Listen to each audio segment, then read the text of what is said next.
9 বছরের একটি সন্তান আছে। আমার আজকের প্রতিদিনের রাত নির্ঘুম কাটে, কখন আমার ছেলেকে নিয়ে যাবে, কখন আমাকে নিয়ে যাবে, আমরা রাস্তায় কিভাবে দাঁড়াবো, এই আতঙ্কের মধ্যে দিয়ে আমাদের প্রতিটা দিন অতিবাহিত হচ্ছে। কোটা সংস্কারের আন্দোলনকে কিভাবে উস্কিয়ে দিয়েছে, তারপরে কতিপয় একদম চিহ্নিত কয়েকজন উচ্চ পর্যায়ের মন্ত্রী তাদের পিছনে গুন্ডা বাহিনী লেলিয়ে দিয়েছে, এবং তারপরে যে নরকীয় হত্যাযজ্ঞ গত জুলাইয়ের 24 জুলাই হলো, তার ইতিবৃত্ত আপনারা সকলে জানেন।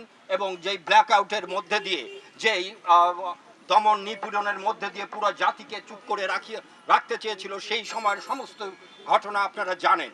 এরপরে আমরা কি দেখলাম? আমরা দেখলাম দিনে নাটক, রাতে আটক। আজ আমি একজন শিক্ষক এবং আমার 9 বছরের একটি সন্তান আছে। আমার আজকের প্রতিদিনের রাত নির্ঘুম কাটে, কখন আমার ছেলেকে নিয়ে যাবে, কখন আমাকে নিয়ে যাবে, আমরা রাস্তায় কিভাবে দাঁড়াবো, এই আতঙ্কের মধ্যে দিয়ে আমাদের প্রতিটা দিন অতিবাহিত হচ্ছে। কিন্তু এই সরকারের উচ্চ পর্যায় থেকে শুরু করে প্রত্যেকটি মন্ত্রী এখন পর্যন্ত মিথ্যাচার ছাড়া আর কোনো কথা বলতেছে না। তারা এখনো পর্যন্ত কুচক্র করে যাচ্ছে, গুন্ডা বাহিনী লেলিয়ে দিচ্ছে। তাদের পুলিশ বাহিনী, বিজেপি বাহিনী কাজ করছে না, এখন তারা গুন্ডা বাহিনী লেলিয়ে দেওয়ার চেষ্টা করছে। আমি এই মঞ্চ থেকে দাবি করতে চাই, সমস্ত অভিভাবক জনতা, আপনারা রাস্তায় নেমে আসুন। আপনারা নিজেদের বাঁচান, নিজেদের দেশকে বাঁচান। এই দেশের এই গত জুলাই থেকে এখন পর্যন্ত যা যা ঘটছে, এটি কোনো রাষ্ট্রের কোনো একটি স্বাধীন রাষ্ট্রে এমন ঘটতে পারে না।